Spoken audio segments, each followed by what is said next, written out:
Meron pong nakasuhan na sa flood control scandal.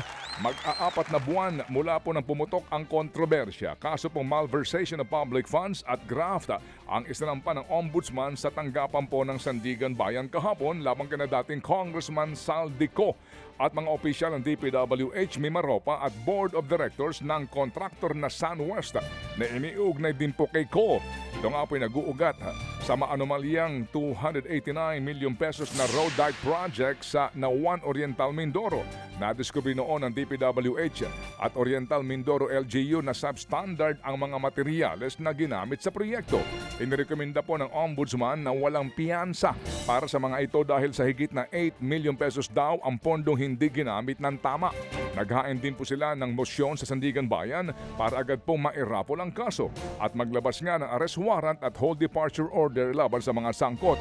Wala pang pahayag tungkol dito ang kampo ni Ko. Samantala, dumepensa naman po si Senator Ping Lacson na wala raw kinalaman ng Pangulong Bongbong Marcos Jr. sa umano'y 100 billion pesos na siningit sa 2025 national budget.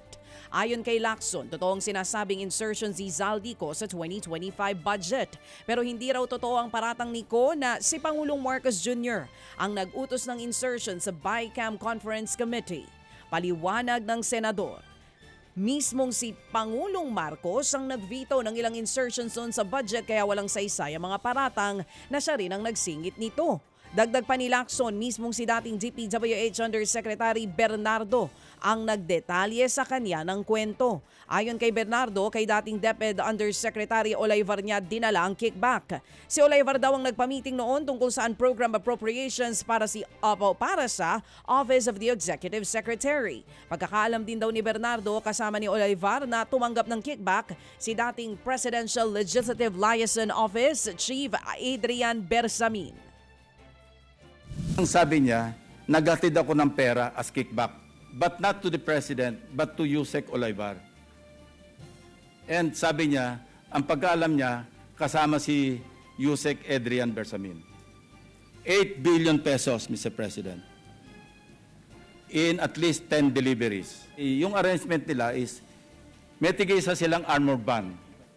May armor van si Yusek Olaivar, may armor van siya, magpapark sa basement ng Diamond Hotel, darating yung van driven by Olaivar, and possibly, sabi niya, hindi siya sigurado, and possibly along with Adrian Bersamin. Bakante yung armor van, ipapark, idadrab yung isang van na puno ng pera. Yan nga po ang tinig ni Senator Ping Lacson. Samantala po naman, iginiit ni House Speaker Boy G.D. na walang bigat ang video inilabas ni dating Congressman Zaldico kung hindi naman siya nakapanumpa sa kanyang mga isiniwalat. Ayaw umuwi ni Ko dahil umano sa banta sa kanyang buhay matapos niyang ilaglag sina dating House Speaker Martin Romualdez at Pangulong Bongbong Marcos. Pero giit ni Speaker, hindi sapat ang video na kinunan sa ibang bansa. Mas mainam daw na siya'y umuwi na lamang sa bansa at panindigan ang kanyang mga paratang sa pamamagitan po ng pagharap sa Independent Commission for Infrastructure. Handa raw po si D at si Ombudsman Boying Remulla na bigyan proteksyon si Ko kung kinakailangan. Samantala mga kapatid, sa kaugnay na balita, kinumpirma ni Ombudsman Boying Remulla na naghain na po sila ng mosyon sa korte para kanselahin ang pasaporte ni Zaldico. Sa panayam po ng Storycon sa One News, sinabi ni Ombudsman Remulla na inihain nilang mosyon noong linggo sa Sandigan Bayan at hindi sa Department of Foreign Affairs. Matatandaang matagal nang hinihintay ng marami ang pagpapauwi kay Ko, pero hindi basta-basta makansela ang passport niya kung walang kaso. Nakatakdang iparaffle sa korte ang mosyon ng Ombudsman ngayong araw mismo.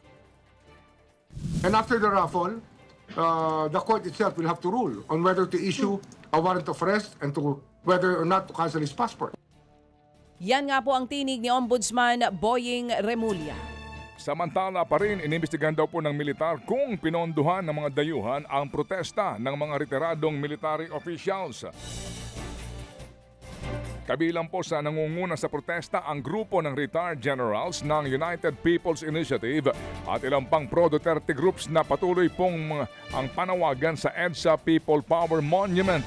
Tingin ng AFP, posibleng may nagpopondo raw sa grupo Naobserbahan din daw kasi ng militar na engrande ang setup at preparasyon na ginawa.